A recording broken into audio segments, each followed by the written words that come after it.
Bonjour à tous, c'est Maxime de la chaîne Autodomo. Alors aujourd'hui je vous présente cette trottinette de la marque Isinwin et il s'agit du modèle GT2. Donc comme vous pouvez le voir, il s'agit d'une trottinette tout-terrain. Donc à travers cette vidéo, on va faire une présentation avec toutes ses caractéristiques. Je vais également vous faire un petit test en conditions réelles. On va l'amener un petit peu dans les rues, puis un petit peu en mode tout-terrain aussi. Et puis on va finir par une conclusion. Mais avant toute chose, si vous n'êtes pas abonné à la chaîne, je vous invite à le faire tout de suite. On va maintenant faire un petit tour donc de la trottinette GT2.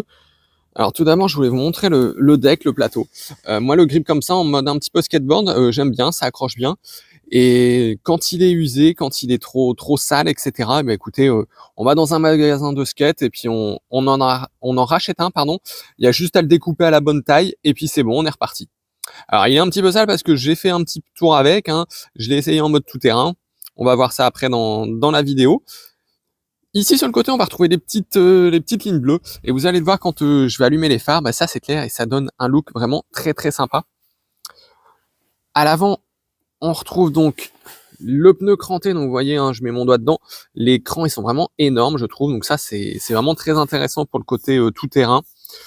On a donc deux suspensions à l'avant, deux suspensions à l'arrière avec un gros garde-boue aussi. On a bien évidemment le frein à disque arrière, le frein à disque à l'avant aussi, donc au moins là ça va bien freiner. Sous le deck on va retrouver donc la batterie avec juste ici l'emplacement pour venir le charger. Alors c'est vrai que sur une trottinette tout terrain, j'aurais bien aimé qu'il y ait un petit joint quand même parce que là il n'y a pas de joint, donc je trouve que c'est un petit peu dommage quand même. Mais elle est IPX4 quand même, donc ça doit protéger un minimum quand même, je trouve. Au niveau de la batterie, on est donc sur une batterie de 17,5 ampères-heure et de 48 volts, donc on est vraiment très bien. Ce qui lui permet donc d'avoir une autonomie d'environ 50 km et une vitesse maximale de 45 km/h. Au niveau du moteur, donc c'est une trottinette à propulsion, donc le moteur il se retrouve donc dans la roue arrière, donc c'est un moteur de 800 watts et qui peut monter à 1000 watts en pic. Alors je vous ai allumé un petit peu les phares pour que vous puissiez voir donc que ici il y a un phare avant à LED, donc on voit bien qu'il y a 4 LED et ici on voit bien au niveau du deck que ça s'éclaire en bleu et je trouve ça vraiment très joli. La nuit c'est vraiment très beau, j'aime beaucoup ce look là. À l'arrière, on va retrouver donc le phare et puis je vous allume un clignotant aussi. Alors c'est vrai que le clignotant c'est un petit peu dommage, j'aurais préféré qu'il soit orange moi. Mais c'est vrai que aux États-Unis ou dans d'autres pays, les clignotants ne sont pas forcément orange. Alors au niveau du poste de pilotage, bien évidemment à droite et à gauche, on va donc retrouver les manettes pour le frein. À droite, on va retrouver donc la petite gâchette pour l'accélérateur également. Sur le côté gauche, on retrouve ici donc les clignotants.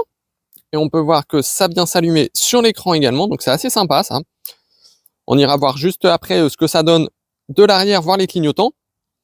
On a ici donc sur le petit panneau ici, on a donc les phares qu'on peut venir allumer, éteindre. On a le bouton on-off, le klaxon, et on a ici le bouton plus et le bouton moins qui va venir voir un petit peu l'assistance, donc à savoir que là par exemple je suis en mode turbo et au niveau du mode turbo je vais jusqu'à 45 km/h en mode débridé bien évidemment. Au niveau de l'écran principal, on va donc se retrouver sur un écran LED, donc il est vraiment assez clair, moi j'aime bien. Hop, vous voyez, j'ai même pas retiré le petit cache dessus, hop, voilà, on verra mieux comme ça. Et donc moi je le trouve assez lumineux, assez joli. Donc on a pas mal d'informations dessus, donc là on peut voir que les phares sont allumés, hop, on va venir les éteindre. Le mode d'assistance, on a la distance du parcours, distance totale, on a le niveau de batterie, le voltage qui reste au niveau de la batterie, et ici on a des petites informations sur la vitesse maximale qu'on a fait durant la course, enfin durant le trajet. Alors pour pied cette trottinette, c'est très simple, il y a juste à venir dévisser ici la grosse molette qui se situe sous le phare, on rabat le guidon et on vient clipser ici à l'arrière. Alors à savoir, cette trottinette, elle fait quand même son poids, hein, c'est comme toutes les tout-terrain, les off-road, elle fait 25 kg. Donc on va pas la transporter pendant très longtemps quand même, mais elle a quand même le mérite de pouvoir se plier, se ranger un petit peu plus facilement. À savoir que le guidon, ici, on peut venir dévisser pour rabattre le guidon aussi. Pour la déplier, bah, c'est pareil, c'est très simple, mais dans l'autre sens. On va débloquer là-bas et puis on remet la petite molette tout simplement ici. On serre bien pour verrouiller et qu'il n'y ait pas de souci sur la route. Alors je voulais aussi vous montrer que on pouvait plier le guidon. Alors c'est assez sympa, vous voyez.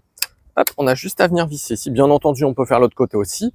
Et ici, on a juste à venir revisser. Alors il faut bien le bloquer au maximum. Alors pour moi, ça a des avantages et des inconvénients également.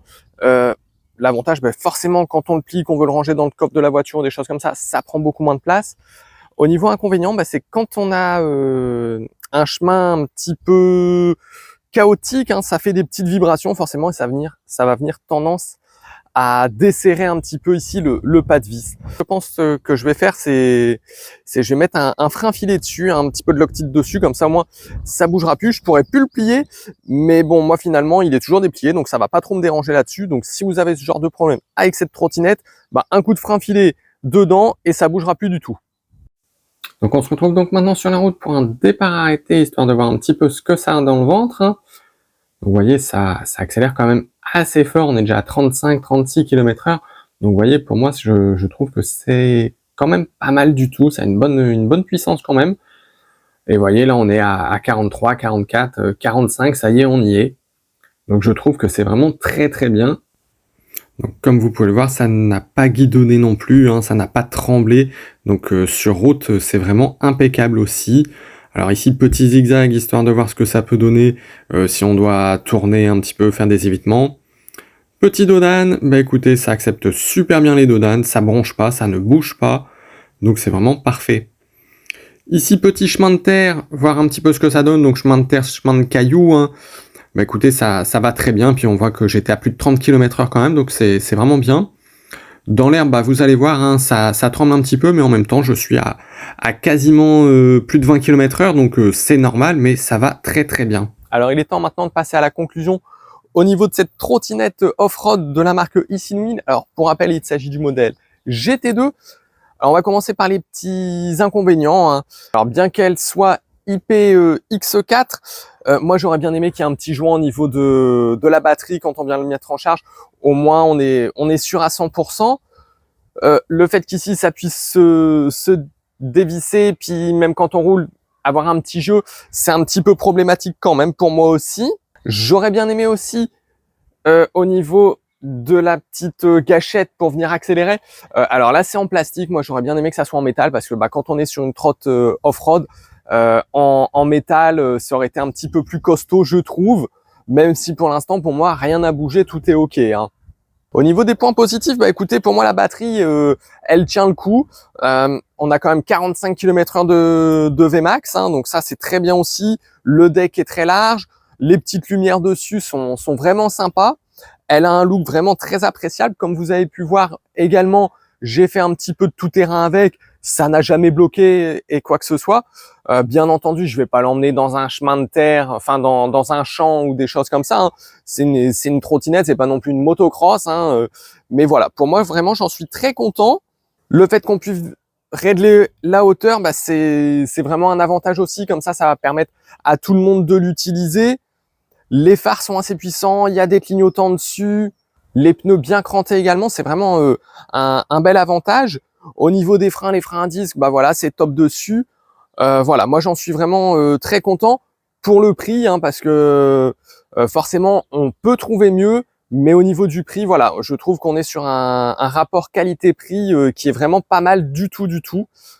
Voilà, j'espère que cette vidéo vous aura plu. Si c'est le cas, n'hésitez pas à la liker, à vous abonner à la chaîne, puis moi je vous dis à bientôt pour d'autres vidéos.